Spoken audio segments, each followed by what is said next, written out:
transformação em gás carbônico. Houve a mudança, a transformação. Peguei carbono, que está no carvão, com oxigênio e formei gás carbônico, que é totalmente diferente, ou seja, houve uma transformação, correto? Porém, a lei de Lavoisier, como eu disse para vocês, ela sempre vai ser obedecida em sistemas fechados. Na verdade, não obedecida, mas verificada. Mas e se eu fizer a reação em recipiente aberto? Eu tenho que tomar cuidado com alguns casos. Por exemplo, caso de combustão, de queima, tá? Onde eu vou dar 2 exemplos para vocês. Primeiro, a combustão ou queima do papel. Então, eu peguei papel amassado, coloquei aqui dentro da placa, chama placa de Petri, esse recipiente de vidro. Antes disso, a placa eu já pesei a massa, tarei, então significa que tá zerado. E aí coloquei o papel. Esse papel amassado aqui deu em torno de uma massa de 2,44 gramas. E aí o que foi feito antes da reação? Então o reagente aqui é basicamente carbono, tá? Que é o papel. E aí o papel foi queimado. Vocês estão vendo aqui a chama. Se vocês observarem bem, vocês estão vendo aqui, ó, a fumaça, não é? A fumaça é a produção, indica a produção aí de 2 substâncias químicas. Uma é gasosa e outra é sólida. Aí vai depender de quanto sólido tem, a gente vai conseguir visualizá-lo. São partículas sólidas bem pequenininhas. Mas aqui a gente vai se atentar que ao queimar o papel, está sendo formado gás. Que gás? Gás carbônico. E como o recipiente dessa reação é aberto, o que está acontecendo com o gás? Ele está o quê? Ó, escapando. Se ele está escapando, a massa dele vai ser medida pela balança? Não. Então, o que vai acontecer? Eu vou verificar uma diminuição na massa. Isso significa que a lei de Lavoisier não está sendo obedecida? Não. Pelo contrário, ela está sendo obedecida. Porém, o que está acontecendo aqui? A gente não consegue verificar justamente porque é a formação de uma substância gasosa. E como a formação de uma substância gasosa, a gente não consegue verificar a massa dela. Então, a lei de Lavoisier não está sendo verificada devido ao quê? Ao escape de gases do recipiente reacional, tá? O outro exemplo que eu posso colocar aqui é a combustão da palha de aço. Combustão ou queima da palha de aço. O que é palha de aço? Vamos lá, bombril, a solana, aquela lá que a gente usa na cozinha para poder arear a panela, entre outras coisas, outras superfícies. Então aqui mesma coisa, tem a balança, a placa de Petri e dentro foi colocado aí uma massa de aproximadamente 1,10 gramas de palha de aço. Isso é o início da reação. Aí o que vai acontecer? Vocês estão verificando aqui que vai ser promovido a queima da palha de aço. Vai ser promovida a queima da palha de aço, porém, vocês vão ver aqui que a massa final após a queima, ó, ela está aumentando. De 1,10 ela foi para 1,16. O que aconteceu aqui? Quando a gente tem a queima de substâncias, a gente tem o escape de gás, mas a gente também pode ter, dependendo do combustível que está sendo queimado, a incorporação de gases que estão presentes aqui no ar e que não foram medidos à massa. Então, lembra que eu falei para vocês, para haver a combustão, eu preciso de um combustível, nesse caso, seria o ferro aqui, né? E eu preciso do gás oxigênio. O gás oxigênio, ele está aqui presente no ar. Então, eu não estou, a balança não está verificando a massa de gás oxigênio que vai ser utilizada para promover a queima do ferro aqui. Só que quando a queima acontece, esse oxigênio, no caso da palha de aço, do ferro, ele é incorporado na composição química do ferro. Então, antes eu tinha só ferro, agora eu tenho ferro com oxigênio. Então, essa massa passou a ser capturada medida pela balança. Então, por isso que houve o aumento da massa aí da palha de aço. Então, aqui, a lei não é verificada. Ela é obedecida, mas não é verificada. Por que ela não é verificada? Porque o sistema reacional está aberto. E isso aqui acaba gerando, nessa reação, a incorporação do gás, no caso do gás oxigênio, à massa de ferro, fazendo com que no final da reação a massa seja maior, tá? Então, segunda lei, lei de Proust. A lei de Proust, ela é mais simples, eu acho até. Não, na verdade as duas são fáceis, mas a lei de Proust também, chamada de proporções definidas ou constantes, ela foi enunciada por esse senhor aqui, John Proust, que nasceu em 1754 e morreu em 1826. De novo, aqui eu vou usar como analogia para explicar se a gente estivesse na cozinha fazendo, por exemplo, a receita de um bolo de caneca.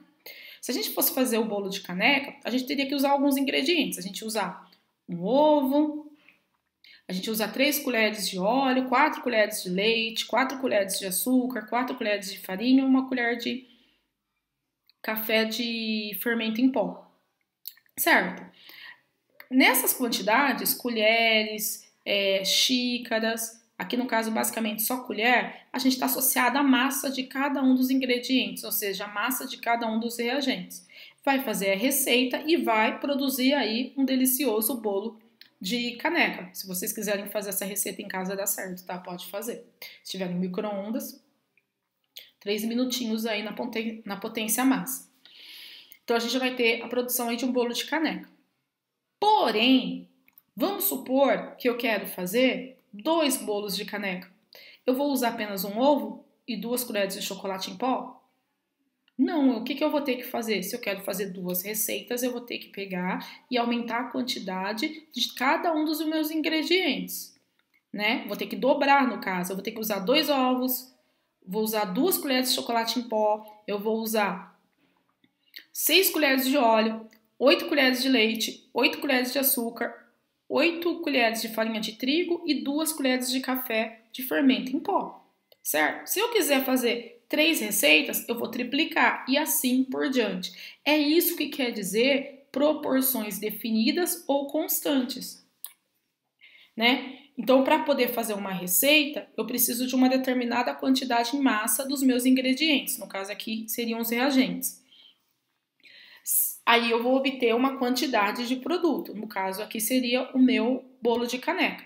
Se eu quiser obter mais produto, sei lá, eu quero obter 2 bolos de caneca, eu vou ter que dobrar a quantidade dos meus reagentes. Se eu quiser obter 3 bolos de caneca, eu vou ter que triplicar a quantidade dos meus reagentes e assim por diante. Eu vou dar um outro exemplo. Se eu quiser, por exemplo, eu vou no supermercado hoje e comprei um pacote de bolacha. Comprei um pacote de bolacha, esse pacote de bolacha custou R$3. Aí eu vim pra casa, comi, tal. No outro dia eu fui ao supermercado de novo, só que agora ao invés de comprar um pacote, eu quero comprar 2 pacotes. Então, quanto que eu vou gastar? R$3? Não, eu vou ter que dar mais R$3 além daqueles R$3 iniciais. Ou seja, eu vou gastar R$6. Então, eu estou fazendo, meu gasto é proporcional à quantidade de pacotes de bolacha que eu compro. A mesma coisa aqui, a quantidade de bolos de caneca, de receitas que eu vou fazer é proporcional à quantidade inicial dos meus reagentes ou ingredientes.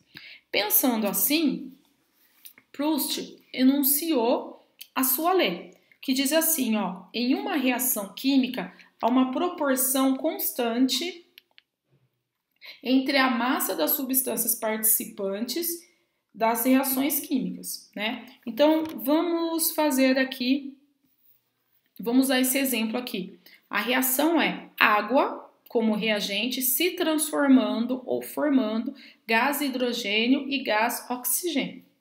No primeiro experimento, foram usados 90 gramas de água. Aí, com o uso da eletricidade, foi feita a reação e a água se transformou em gás hidrogênio e gás oxigênio. Que quantidade eu produzi de cada uma dessas duas substâncias? 10 gramas de hidrogênio, certo? E 80 gramas de oxigênio. Ah, mas professora, da onde que surgiu esses 90 gramas. Que conta que você fez para obter que seria 90 gramas, que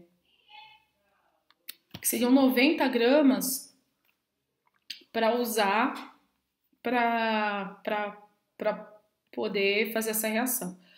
Inicialmente, a massa de água pode ser qualquer uma, gente. Então, aqui, arbitrariamente, 90 gramas. Poderia ser 100, poderia ser 80, poderia ser 20. Isso não vai mudar em nada. Por quê? 90 gramas de água produziram 10 gramas de hidrogênio e 80 gramas de oxigênio. Correto? Se a gente pegar nesse primeiro experimento aqui e dividir todas as massas por 10, por que por 10, professor? Para a gente obter os menores números inteiros possíveis. Porque aqui, 90, 10 e 80 tem como MMC, menor múltiplo comum, 10. Foi isso que eu fiz, tá? Eu tenho que tirar o MMC de 90, 10 e 80. Dá 10. Então, se eu dividir 90 por 10, dá 9 gramas. Se eu dividir 10 por 10, dá 1 grama. E se eu dividir 80 por 10, dá 8 gramas. Então, quer dizer aqui que a proporção entre eles é 9 por 1 por 8.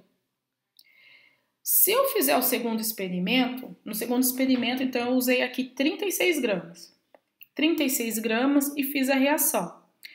Aqui houve a formação de 4 gramas de hidrogênio e 32 gramas de oxigênio. A proporção entre essas substâncias mudou? Não. 36, 4 e 32 tem como menor múltiplo comum 4. Então, eu vou dividir todas as substâncias por 4. 36 dividido por 4 é 9.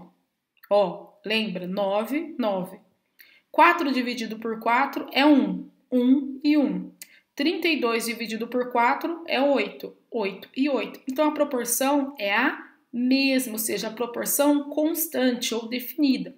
Então, toda vez que eu tenho a reação entre água produzindo hidrogênio e oxigênio, a proporção em massa entre essas substâncias sempre vai ser 9 partes para a água, 1 parte para o hidrogênio e 8 partes para o oxigênio. Se eu considerar a parte aí, por exemplo, um copinho de café, então eu teria 9 copinhos de café com água, eu teria 1 copinho de café com hidrogênio e 8 copinhos de café com oxigênio. Essa proporção sempre é obedecida para qualquer massa inicial que eu coloque de água nessa reação química, né? Outra coisa que a gente consegue verificar aqui também vamos fazer aí uma análise, comparar 2 experimentos. Eu vou pegar o primeiro experimento e vou comparar com o quarto experimento, porque aqui os números estão inteiros e vão ficar mais fáceis da gente ver. Então, aqui, 90 gramas no primeiro experimento de água, no segundo experimento, no quarto experimento, 9 gramas de água. O que aconteceu do primeiro para o quarto experimento? Houve uma redução na massa de água. De quantas vezes? 10 vezes. 90 dividido por 10 dá 9. Então, eu diminuí 10 vezes a massa de água. Se eu diminuo 10 vezes a massa de água, o que vai acontecer com a massa de hidrogênio produzido? Vai diminuir 10 vezes. 10 gramas foi produzido no quarto experimento, 1 grama. Se eu diminuir 10 vezes, a massa de oxigênio de 80 gramas foi para 8 gramas. Correto? Se vocês quiserem fazer, vamos lá. Eu vou fazer aqui a análise do primeiro para o segundo experimento. De 90 para 36, então o que eu vou fazer? Houve uma redução. De quantas vezes? É só pegar 90 e dividir por 36, dá 2,5. Então aqui, 90 dividido por 2,5 dá 36 gramas. Correto? Então, essa mudança aconteceu em todas as massas das demais substâncias. Então, é a mesma coisa aqui do primeiro para o quarto experimento. Se houve a redução de 10, eu dividi 90 por 10 dá 9 gramas, a massa automaticamente de todas as outras substâncias envolvidas também foram reduzidas 10 vezes. Se eu reduzir 2,5, automaticamente